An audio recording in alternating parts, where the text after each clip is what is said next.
Hey, what's up guys? James from Junkyard Fox. Thank you so much for joining me. And today we're going to be doing something a little bit different that you don't normally see on this channel. As you read on the title, we're going to be going through my entire fixed blade knife collection. Now, it's weird because I actually very much enjoy watching those videos on other channels like Prepared Mind 101 and Cedric and Ada. But I myself personally don't care much to film those types of videos. Now, in a perfect world, every Junkyard Fox video would be its own story, would be in different environments, catching and cooking different stuff, fishing and so forth. Unfortunately, that's not the reality of the world, especially as an outdoors channel. Sometimes something as simple as bad weather will get in the way, especially this year with all the COVID things, all the travel restrictions and so on and so forth, that we can't always get out and do all those gung-ho stuff. So today, I decided to just film this video, relax, have a cold one. Unless you're younger than 21, you better be drinking a soda. And let's go ahead and talk some knives, everybody's favorite subject. So thank you for joining me. Let's get started. Let's go ahead and get started with belt knives. You're going to start seeing some of the usual ones, and from there we're going to move on to some rare ones that have never been shown on a video before because I'm keeping them a secret for a particular reason, or I just recently received them. And then from there we'll move on to other types of blades like beater knives and boot knives and so on. So let's start off with the obvious, and which is my favorite knife that I've been using lately, and that is my Junkyard Fox snake eater knife. This beauty right here. So I'm sure at this point everybody knows. In case you don't, this is my original knife design. This is prototype 1, so this is basically just jumping off of the drawing that I did on paper, and I really love it so much. It has the profile of a Green River knife, but it has the double grind Scandi to flat from a Morakniv Kansbol, and then some other added features like a pommel for crushing things, pounding, and then yeah, really love this knife. I don't need to speak too much about it right now. I do have a playlist that I will place up here in case you want to see it in action, filleting fish, chopping veggies to make food, hollowing out a large cactus pad to turn into a water container, and so on. I mean, I've used this knife several times, made a figure 4 deadfall. I use it in the kitchen damn near every day, and I really love it. So, once again, prototype 1, there are changes in the second prototype, and then from there's a couple changes to the final design, but stay tuned. Pre-orders for the final one should be coming up pretty soon. And even though, once again, it's different, the final design to this one is still my favorite. I just absolutely love it. So yeah, made by Woody Smith of Wood Steel Knives. Be sure to follow Woody Smith on Instagram because, oh man, this dude is talented. And great knife right here. Now moving on from the first snake eater, let's move on to the second one. So this is the second prototype. This is the snake eater version 2, and there was some changes to it. Some of them were through testing that I felt needed to be altered, and some of them just happened, because you as the consumer wanted several things, like a finger guard right there that my original didn't. So let's go ahead and compare that. It has a larger handle, and of course this one has the Junkyard Fox logo right there. Man, that looks awesome. So I'm trying to get it as close as I can. That's really cool. So this is the second prototype right here. Of course, there's a couple of changes. This one's going to be Cuervos. Really cool, right? But recently I've been using. So I don't know if this one should count on this video because this will not be mine forever. As soon as I'm done testing, which I basically am, this one's going to Cuervo, and this is his to keep. Once again, the final design of the snake eater will have some small differences from this one as well. So this one's prototype 2, but really awesome. Love this blade as well. I should be having raw footage testing of this knife, doing some desert stuff in a couple of days, so stay tuned for that. Okay, so moving on from there, another knife that you've seen me used many times is this one right here. This is the Green River Hunter knife, and I love this blade. I've been using it almost 2 years, almost 3 years at this point, and this was the original influence of why I wanted to make the snake eater with this shape, as you can tell. Now, before we did have the snake eater, we were using this Green River, and I've used it from processing rabbit, a rattlesnake, some catfish, making many different types of meals like jambalayas and stews. I mean, you can tell all that patina right there. It is beautiful. And it is just old world and classic. So, I mean, just for the history of it, I mean, Green River Knives was, to the best of my knowledge, the first American knife company, you know, back in the 1800s. I want to say 1834. I could be mistaken. I'll be sure to annotate down below. But we have a review on this knife if you want to check it out. For the most part, they tend to be very affordable, about $25, unless you want to get one with an updated handle like mine. That'll run you a little bit higher than that. But I mean, American history and just great cutlery. I mean, it's so thin, that flat grind, that it's great for the kitchen. I honestly suggest everybody have one. They're inexpensive and they're just classics. So I love it so much. Like I said, I've used it a lot during camp cooking and game processing videos, so you'll see a little montage there.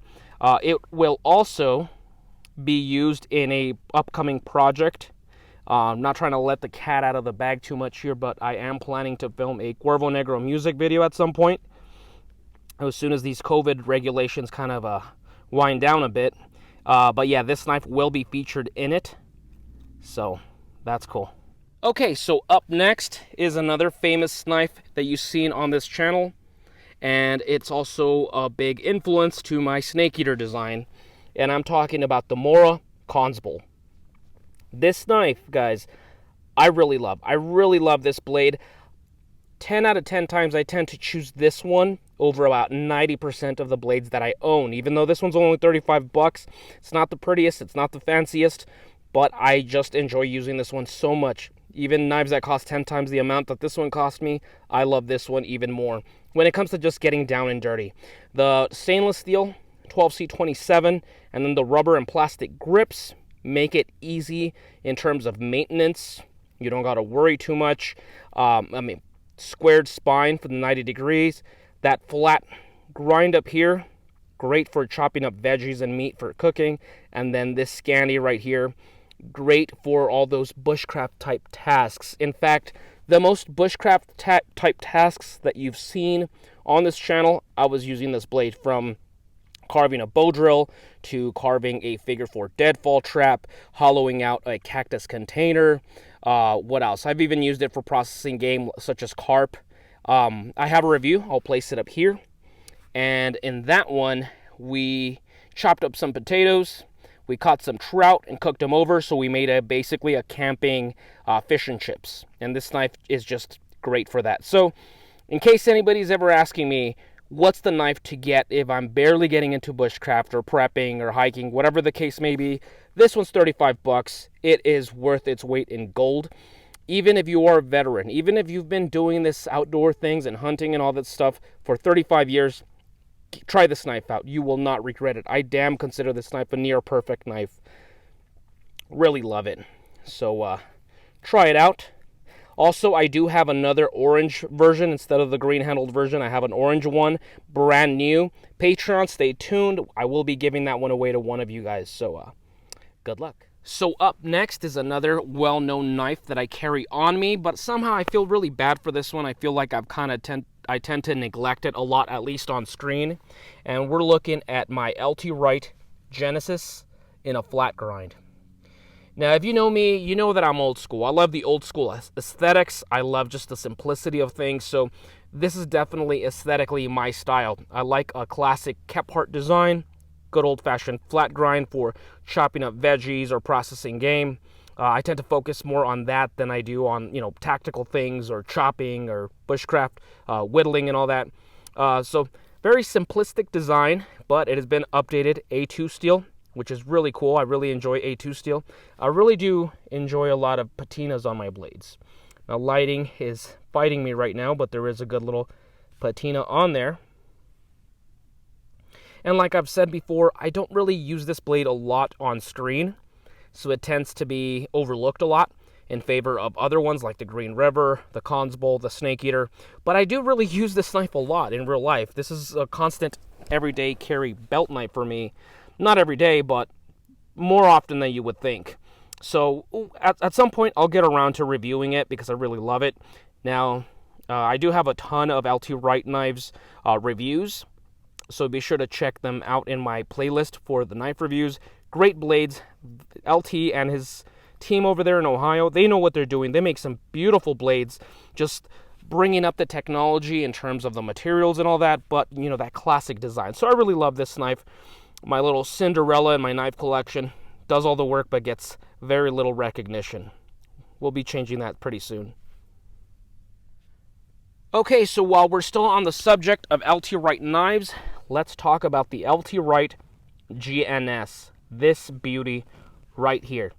Now, if you're an old school viewer of Junkyard Fox, going back to the beginning, back before it was even called Junkyard Fox and it was just James Harris, this was my first serious bushcraft knife. This was, of course, when I got it, I already had the Mora Companion, the Mora Black, a Condor Kephart, of course, but all those knives tend to be about $40 or less.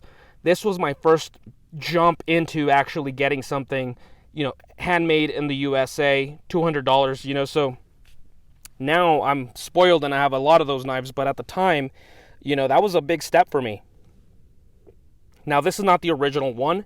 My original one from back in the days was an orange or natural colored micarta version, and I used it for several years. Unfortunately, 2018 was a rough year for me in my personal life. I won't bother you guys with the details, but I needed money, and I ended up selling it. And I regretted selling that GNS. To this day, I regret it. It meant a lot to me, but, well, things happen. So I mentioned that in a video that, I got rid of mine, and a viewer, I'm being careful here, a viewer was so kind enough to message me saying that he was going to send me his personal GNS for me to have. Of course, I was, skeptical about that. I don't want to take anyone's stuff because these are $200 knives, but he said he had several. And that really touched my heart. I mean, that was such a thoughtful thing to do. So he sent this one. Now, of course, the obvious difference is this one has a black handle. And what I decided to do for this one, because it was a gift from a viewer, is to not really use it. If you notice, it's pretty taken care of. There's a couple little specks there, from patina. But other than that, it's fairly well taken care of. I mean, let's compare it to my Green River here. So what I want to do is take care of it because it was a gift from a viewer. And second, what I decided to do because of this elegant design, this spear point wood lore style design with that Coke bottle handle, those curves, is I tend to use this for when I'm getting fancy. This is my fancy knife.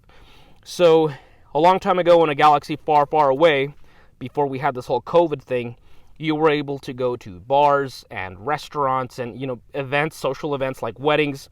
And when those things would happen, I would dress up pretty snazzy in a suit. And this was the knife that I was going to carry on my belt. No matter how fancy the situation, I always have a belt knife on me. So if, say I went to a friend's wedding, this is what I was, carrying on my belt. Say I went to listen to some live jazz music at a bar, order me a bourbon or something, this is what I have on me. Now, once again, you don't really see a lot of wear on this blade because I'm not really busting, one stick fires or something at the bar. So it's very well taken care of. But big thank you to that viewer. Another beautiful knife from LT Wright Knives. And once again, this is my fancy blade. So unfortunately, there's a couple little specks there. I don't know how they got there, but beautiful. By the way, this blade, for those of you who don't know, is actually in the Junkyard Fox logo. So this is the logo for our YouTube channel. And if you notice the knife on the fox's mouth, it's actually the GNS, because that was my first serious bushcraft knife. So a little love there for the LT crew. Okay, guys, so that's about it of the knives that you're used to seeing me walking around with. You've seen those that I just mentioned many times in videos. So now let's go ahead and talk about knives you really haven't seen. And I'll elaborate on them and reason why I haven't talked about them. So up next is the Rocca knife. This beauty right here. This is a great bushcrafting knife, 1/8 inch thick, Scandivex grind. The steel is something I'm not familiar with. CPM4V, I want to say, something like that. So I'll annotate it below. Not too familiar with that steel. And I love this knife in terms of the simplicity of it. Paul Rocca, the maker, I haven't really asked him, but I kind of feel like his design influence for this blade, at least to me it seems like it's kind of taking a page out of the classic Genesis look, just a more modernized Genesis, but throwing a little bit of Green River in there as well for good measure. Like I said, don't quote me on that. I didn't get that information from him. This is just what I'm assuming. And I like that. I like that simplicity. Once again, this is going to be making a great belt knife when you're out bushcrafting. Truth be told, this is actually the next knife in the Junkyard Fox schedule to be, so we can make a review on it. We've just gotten behind in terms of filming, because these knife reviews, they do take a lot of time, at least for my channel, because I tend to hunt and all that stuff. But with the travel restrictions from this COVID stuff, Cuervo's been out of commission for a couple weeks, all this stuff, so we keep falling behind. But this is the next knife that I'm planning to make a review on, so stay tuned for that. But yeah, really nice knife. Okay, so getting back to Mora knives, let's talk about my Mora Garberg stainless, and I consider this one my perfect bug out bag. Now, of course, that's subjective to you, to what you believe in, where you live, and all that stuff. But I really love this knife. Now, of course, everybody knows Mora knives are great. They are high quality for the most part, budget-friendly prices. They've been made for over 100 years, and they're really good. Now, the main gripe with people is that Mora knives tend to not be full tang, meaning the blade steel does not go all the way to the back. It usually stops for most models either halfway or about 3/4 of the way through. Which I think is fine. I'm not one of those people that believe that unless a knife is full tang, it's untrustworthy. I don't believe in that at all. But it definitely doesn't hurt to have a full tang blade. So Mora finally, about 5 or 6 years ago, they listened to the fans, they listened to the buyers, and they finally developed this knife, which is, of course, is a full tang. You can see the tang jutting out in the back because they added a little pommel, a little flex to let you know that they have a full tang now. And I've tested this knife before. I used it for a year before reviewing it. I'll have the review up here if you want to see it. And I mean, I put this thing through its paces. I butchered a pack rat. I made a fire with it. Made a one-stick fire with some petrified pine that was just very hard, very difficult to destroy, to break down, but this knife took care of that. And then I used the pommel down here to crush some pecans, and I really love that pommel. I'm a big fan of pommels on blades. So once again, check out that review. In case you're interested in the carbon version instead, we also reviewed that one too.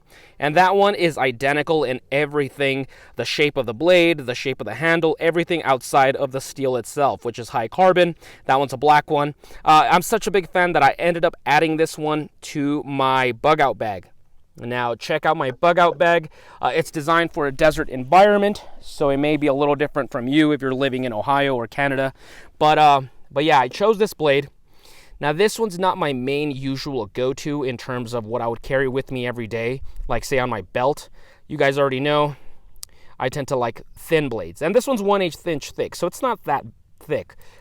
But check out my usual style. Much thinner, more of a slicer. I don't need something, a pry bar, to be honest. I think those knives are ugly and stupid, to be honest. Yeah, they could be durable, but something like a BK2, honestly, try filleting trout with that, and you'll see what I mean. So this was that good balance where it's sturdy, but at the same time, it's still usable. So 1/8 inch thick. Once again, it's stainless steel, and the handle itself is plastic. So it's going to require far less maintenance and care than something like if you have a high carbon blade with a wooden handle. So that's what I like this about a bug out bag. Once again, that Scandinavian grind is great. And then, of course, flat 90-degree spine for striking a ferro rod, a pommel for crushing things. Now, what really won me over for making this my bug out bag is, once again, doesn't require a lot of maintenance, but this pommel as well. Now, I don't want to sound all cool guy, tactical, Rambo guy, but if you were in a bug out situation and you did have to defend yourself, you know, there's a good chance you might have to fight someone off or at least scare them off. So not only do you have the business end up here, you know, to protect yourself, but you also have a pommel that, once again, even if you're struggling with someone and they get this backside, they're going to feel that. It's 90-degree spine. They're going to feel that with force. They're going to at least get cut. I can guarantee that. So I like this blade for my bug out bag. So check out my bug out bag video if you haven't. I even throw in some levity on there, and I wear a Boba Fett helmet. I know Boba Fett's all the rage with The Mandalorian Season 2, but I was rocking that helmet before Cobb Vanth. So check it out. And once again, big fan of this blade. Okay guys, so this video is starting to get pretty long. It's about at 20 minutes right now. So what I decided to do is break it down into two parts, part 1 and part 2, so they're easier to digest. So what you saw in part 1 was my belt knives. You see my most recent, my most frequent knives, and then it starts graduating to the less common ones, and then I ended it up with a little sneak preview of the Rocca Knife, which will be the next Junkyard Fox knife review. As for part 2, they're going to be more specialized type of knives. Not knives you would see normally on my belt, but mission specific. For example, what I would have in my haversack or my backpack if I go, say for example, I go on a fishing trip. I'll have some fillet knives in my backpack. I wouldn't carry them as my belt knife, but they're going to go in there. So you'll see filleting knives, boot knives, neck knives, beater knives, and then I'll end it up with my Save Queens, knives that you haven't seen that are just absolutely beautiful. I have about 4 or 5 of them. And then that's about it, guys. So we're going to end it here. If you like this video, go ahead and give me a thumbs up and comment down below if you have any questions, comments, suggestions. And I'll leave this question for you guys so you can comment, chime on down below. Is, of all these knives, which one would you choose?